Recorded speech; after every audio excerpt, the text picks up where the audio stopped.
Coordinate distance graphically. Graph a right triangle with 2 points forming the hypotenuse.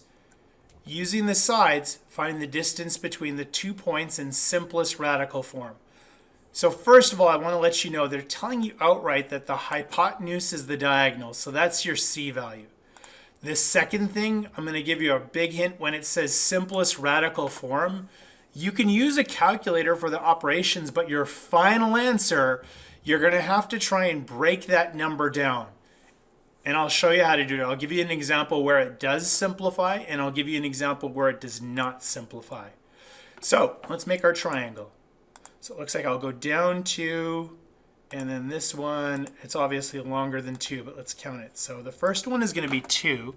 That's that vertical. The horizontal looks like it's going to be 1, 2, 3, 4, 5, 6.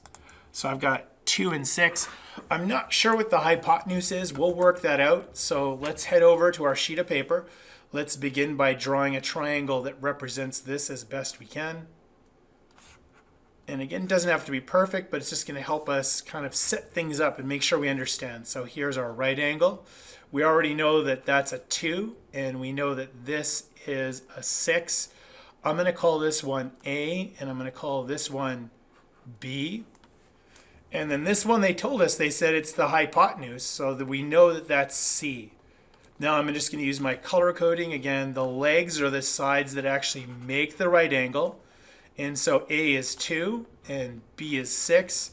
And then I'm going to switch over to green. And this longest side, which is called the hypotenuse, that's our C value. And again, remember the hypotenuse is always across from the right angle. So the Pythagorean theorem is A squared plus B squared is equal to C squared. A is 2, so I'm going to put in 2 to make it 2 squared. I'm going to put in 6, and then that'll be 6 squared, should be equal to C squared. 2 squared is 2 times 2, which is 4. 6 squared is 6 times 6, which is 36. And that should be equal to C squared. 40 and 36, that's going to give me 40, is equal to C squared. Now when you get to this point, you're going to have to go ahead and square root both sides, because the square will get rid of the square root.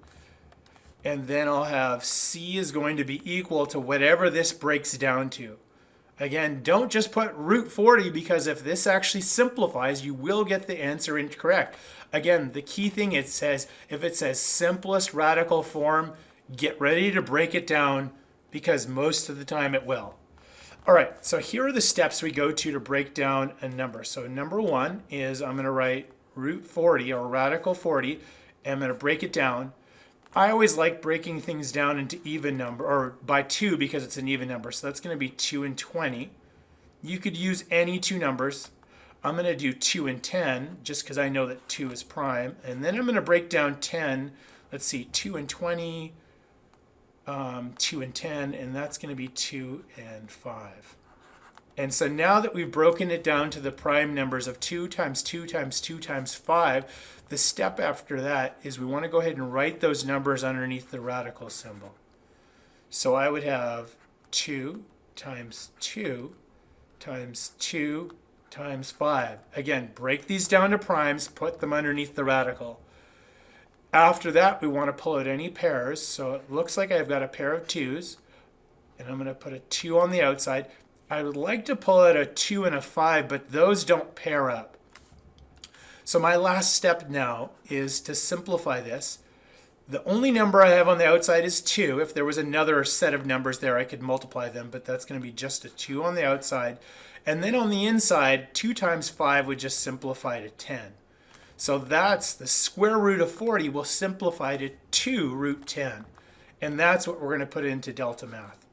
So I've got 2 root 10. And again, let's go ahead and box that, because that is our final answer. Now this is a case where the number actually does break down. So let's put 2 root and then 10. Green check mark is good. Red X is not bad. It's an opportunity to learn. Just make sure you look and find out why you made that mistake. So there you have it. Now, before we move on, I just want to go ahead and I'm going to show you. Let me give you an example of a number that won't break down. Just a second.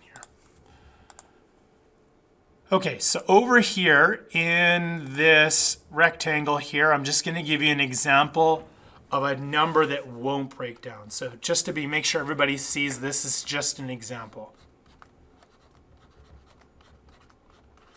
So let's say, for example, let me use an easy number. Let's say that over here we had that c squared is equal to, let's see, what's a good prime number? I don't know, let's say like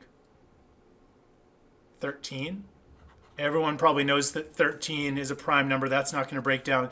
So when we try and get rid of the square by square rooting the right and square rooting the left, we could try and break down the number 13, but it's actually not going to break down at all. So your final answer in this case is going to be c is equal to the square root of 13. And then in that case, this would be your final answer. Whereas the square root of 40 actually did break down to 2 root 10. So just because it says simplest radical form doesn't mean that it's always going to simplify. It just means that you should always try and simplify it. Sometimes you'll be lucky, you'll end up with root 13, or you'll end up with maybe like root 19 or root 5, and it doesn't. So this is an example where it doesn't break down, where this is an example that it does. Hopefully that makes sense.